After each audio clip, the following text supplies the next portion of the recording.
नमस्ते साथियों। आज मैं आधुनिक भारतीय इतिहास में अंग्रेज़ों ने किन परिस्थितियों में भारत में अपने शासन की स्थापना की, उस पर अपना व्याख्यान देने जा रहा हूँ। आधुनिक भारतीय इतिहास में विशेषतः अंग्रेज़ों से भारतीय शासकों के दो महत्वपूर्ण युद्ध हुए हैं। पहला है प्लासी का युद्ध। उक्त युद्ध 23 जून 1757 को प्लासी नामक स्थान पर बंगाल के नवाब सिराजुद्दौला और ईस्ट इंडिया कंपनी के रॉबर्ट क्लाइव के नेतृत्व में दोनों सेनाओं के मध्य लड़ा गया। इसमें सिराजुद्दौला की सेना की संख्या 50,000 थी और रॉबर्ट क्लाइव के नेतृत्व में ईस्ट इंडिया कंपनी के सैनिकों की संख्या मात्र 3200 थी। लेकिन यह युद्ध कम और षड्यंत्र ज़्यादा था, क्योंकि रॉबर्ट क्लाइव ने चतुराई से कूटनीति का प्रयोग करते हुए सिराजुद्दौला की सेना के सेनापति मीर जाफर को षड्यंत्र में फंसा लिया था। और इस युद्ध के एक बहुत बड़े भाग ने जब युद्ध का मैदान में वो पहुंचे तो ऐसा लगा जैसे अंग्रेज़ों की सेना और सिराजुद्दौला की सेना मीर जाफर के नेतृत्व में एक दूसरे से मिल गई हैं और उनका युद्ध सिराजुद्दौला से है। सिराजुद्दौला ने जब यह घटनाक्रम देखा तो वह युद्ध से भाग खड़ा हुआ और एक तरह से बिना युद्ध लड़े ही अंग्रेज़ों ने यह युद्ध जीत लिया। इतिहास में इसे कुटिल चाल वाला युद्ध कहा जाता है, क्योंकि इसमें अंग्रेज़ों ने कूटनीति और कुटिलता षड्यंत्र के माध्यम से बंगाल के नवाब सिराजुद्दौला को पराजित कर दिया था।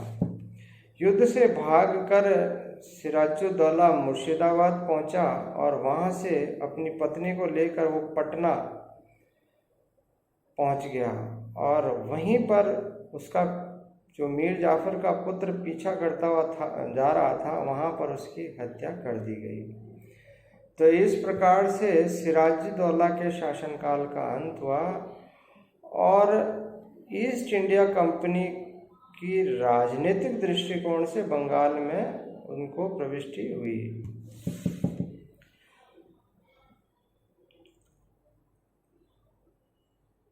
सिराजुद्दौला के मृत्यु के पश्चात का जो महत्वपूर्ण दूसरा प्रभारी बना नवाब के रूप में बंगाल का वह था मीर जाफर। और यदि हम देखें तो 1757 से 1764 के मध्य का जो इतिहास है, मीर जाफर, मीर कासिम और अंग्रेज़ों के मध्य जो छल कपट और उसके बाद लालच को लेकर जो युद्ध हुआ, उसी का एक विवरण सा है ये, जिसकी परिणति 1764 के बक्सर के युद्ध में सामने आई। मीर जाफर को जैसे कि रॉबर्ट क्लाइव ने प्लासी के युद्ध से पूर्व ही वादा किया था, उसको बंगाल का नया नवाब बनाया गया और शर्त के मुताबिक मीर जाफर ने उपहार के रूप में ईस्ट इंडिया कंपनी को बंगाल, बिहार और उड़ीसा में कर मुक्त व्यापार की अनुमति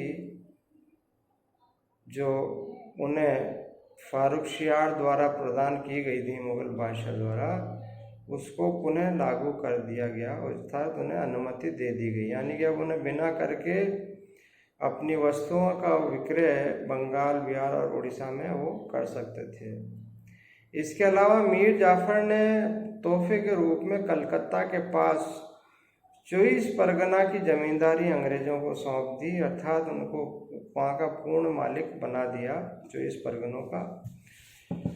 और उसने इसके साथ साथ ब्रिटिश व्यापारियों एवं अधिकारियों को निजी व्यापार पर भी कर से मुक्ति प्रदान कर दी। यानी कि एक तरह से देखा जाए तो एक आत्मघाती कार्य मीर जाफर द्वारा किया गया।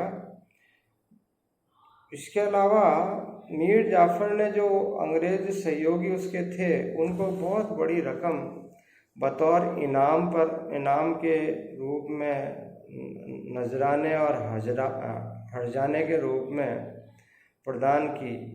ये जो रकम है वो 17,50,000 रुपये उस ज़माने की है। तो आप समझ सकते हैं कि राजकोष की क्या दशा हुई होगी।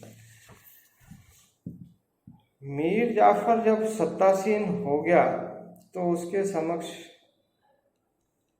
जैसा कि आपको विदित ही है, समस्याएं आनी थी, क्योंकि अंग्रेजों का जो लालच था वो दिनों दिन बढ़ता ही जा रहा था। तो उसके समक्ष बहुत सी गंभीर समस्याएं थीं, जिसमें से सबसे महत्वपूर्ण थी कि मदीनापुर का राजा राम सिन्हा और पूर्णिया का अली खां, जो एक बंगाल के अधीनस्थ राज्य थे, उन्होंने मीर जाफर के शासन को पूर्णतः अस्वीकार कर दिया। उन्होंने कहा कि हम मानते ही नहीं कि तो हमारा शासक है। ये उसके लिए एक बहुत बड़ी बेइज्जती का प्रश्न था। इसके अलावा उसके षड्यंत्र में शामिल दुर्लभ राय, जो अब उसकी वफादारी को लेकर मीर जाफर संदेह में आ गया था कि कहीं ये अंग्रेजों से मिला हुआ तो नहीं है, कहीं मुझे हटा तो नहीं देगा। और इस कारण वो मीर दुर्लभ राय को गिरफ्तार करना चाहता था, लेकिन उसको क्लाइव का संरक्षण था तो वो ऐसा नहीं कर पा रहा था। इधर मुगल बादशाह जो नया बना शाह आलम, वह भी बंगाल के सिंहासन पर अपना अधिकार करना चाह रहा था कि वही बंगाल तो मेरा है, मैं उसका बादशाह हूँ। और अंग्रेज, जिसके कारण मीर जाफर बंगाल के नवाब के पद पर आया, उन्हें ऐसा लगने लगा था कि मीर जाफर डच राज्य के सहयोग से अंग्रेजों को बंगाल से हटाना चाहता है। तो वे अंग्रेजों के बढ़ते प्रभाव की कटौती करने की कोशिश कर रहा है, ऐसा उनका मानना रहा।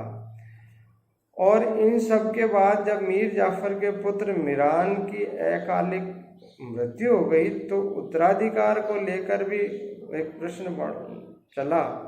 और उस विवाद में मीर जाफर और उसके दामाद, उसके पुत्री के पति मीर कासिम के बीच संघर्ष हो गया, क्योंकि मीर कासिम को लग रहा था कि जब पुत्र की मृत्यु हो गई है मीर जाफर के, तो नेचुरल रूप से वही उनका उत्तराधिकारी है।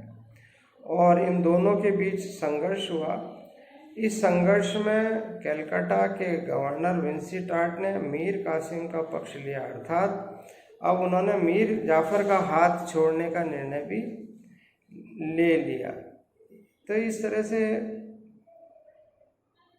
मीर कासिम से अब ईस्ट इंडिया कंपनी ने एक वक्त समझौता कर लिया, जिसके अनुसार मीर कासिम को यदि वो बंगाल का नवाब बनाएंगे तो उन्हें वो बहुत सारी राशि देगी।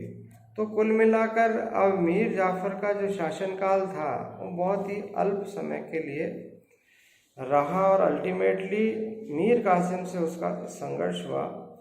आज बस इतना ही, बाकी का भाग अपन कल बताएंगे। Thank you.